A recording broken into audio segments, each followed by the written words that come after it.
Good morning दोस्तों तारीख थी 2 जनवरी साल 2025। सुबह 9:30 यानी 9:30 के आसपास छत्तीसगढ़ के बस्तर जिले में रहने वाले चंद्राकर परिवार के बड़े बेटे युकेश जब अपने छोटे भाई मुकेश चंद्राकर को कॉल करते हैं तो उनका फोन स्विच ऑफ आ रहा था। वैसे तो मुकेश के फोन का स्विच ऑफ आना ये आम बात थी, क्योंकि वो पेशे से एक पत्रकार थे और अक्सर या तो वो रिपोर्टिंग के दौरान अपना फोन को स्विच ऑफ कर लेते थे या फिर कभी कभी बस्तर के जंगलों की तरफ जाने पर उनके मोबाइल का नेटवर्क चला जाता था। वैसे भी पिछले ही दिनों यानी कि 1 तारीख को 1 जनवरी को दोनों ही भाई आपस में मुलाकात हुई थी, इसीलिए उन्हें लगा कि शायद मुकेश न्यू ईयर सेलिब्रेट करने कहीं चले गए होंगे। यही वजह थी कि उन्होंने उनके फोन को स्विच ऑफ आना यूं ही उनको एक नॉर्मल केस समझा और युकेश ने शुरू में उस पर इतना ध्यान नहीं दिया। लेकिन आधा दिन बीत जाने पर भी जब मुकेश का फोन स्विच ऑन नहीं हुआ तो वो घर लौटे और युकेश को फिर फिक्र होने लगी। उन्होंने बस्तर का वो जो इलाका है वो नक्सली प्रभावित इलाका है, इसीलिए वहां पर कब क्या हो जाए इसका डर हर किसी को हमेशा सताता। इसीलिए युकेश सभी परिचित लोगों को फोन करके मुकेश के बारे में पता करना शुरू कर देते हैं। मुकेश अपने जर्नलिज्म की वजह से बस्तर का जाना पहचाना अच्छा खासा नाम था, इसीलिए युकेश को लगा कि किसी न किसी तो उन्हें जरूर कोई न कोई उन्हें जाता हुआ कहीं या आता हुआ कहीं तो देखा होगा। लेकिन वहां मुकेश के बारे में किसी को कोई खबर नहीं थी। शाम ढल गई और मुकेश अभी भी लापता थे। मामले को सीरियसनेस को देखते हुए युकेश ने शाम 8 बजे मुकेश की गुमशुदगी की रिपोर्ट दर्ज करवाई लोकल पुलिस स्टेशन में और पुलिस की टीम को रवाना भी हुई और अलग अलग जगहों पर मुकेश को ढूंढा जाने लगा।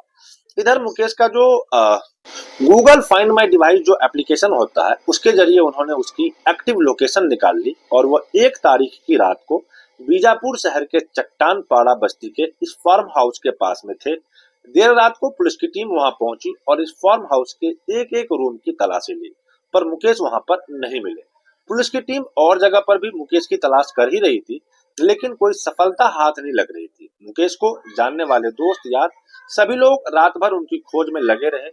घड़ी की सुइयां भाग रही थी, रात गुजर रही थी, सवेरा भी हो गया था, लेकिन मुकेश की कोई खबर नहीं मिली। मुकेश के दिल में बढ़ती हुई बेचैनी जब बेकाबू हो गई तो उन्होंने मुकेश के यूट्यूब चैनल पर लाइव आकर के उन्होंने अपने भाई की मौजूदगी की, उनकी गुमशुदगी की कई गुहार लगाई और लोगों से उनकी मदद करने की अपील की। जो वहां पर सीसीटीवी फुटेज थे उनको भी चेक करने का मुकेश का कोई सुराग नहीं मिल रहा था, लेकिन युकेश के दिमाग में कहीं वही फार्म हाउस वाली जो लोकेशन थी वो बार बार खटक रही थी। इसीलिए उन्होंने कई पत्रकारों के साथ मिलकर पुलिस पर दिन के वक्त में फिर से उसी फार्म हाउस में जांच करने का दबाव बनाया और आखिरकार पत्रकारों का एक ग्रुप पुलिस की टीम के साथ उसी फार्म हाउस में पहुंचा जहां की लोकेशन उन्हें पहले ही मिली थी। फार्म हाउस की दोबारा छानबीन शुरू हुई, लेकिन इस बार सभी को दिन की रोशनी में कुछ ऐसा दिख जाता है जो रात के अंधेरों में नजरों से बच गया था, और वो था फार्म हाउस का सेफ्टी टैंक। सेफ्टी टैंक एक अंडरग्राउंड वाटर टाइट टैंक होता है जो कि वेस्ट वाटर को ट्रीट करने के लिए बनाया जाता है। फार्म हाउस के इस सेफ्टी टैंक पर बनी स्लेब की ताजा सीमेंट देख करके सभी के दिमाग में अनहोनी की आशंका बैठ गई। मुकेश के साथ ही पत्रकारों ने पुलिस को स्लेब को फौरन तुड़वाने की अपील की और आखिरकार दोपहर 3 बजे पुलिस ने उस स्लेब को तुड़वाना शुरू किया। स्लेब टूटने के बाद जब सेफ्टी टैंक को खुलवाया गया तो वहां का मंजर देख सभी के होश उड़ गए। सभी के पैरों तले जमीन खिसक गई, क्योंकि उस सेफ्टी टैंक के अंदर मुकेश चंद्राकर की लाश दफन थी।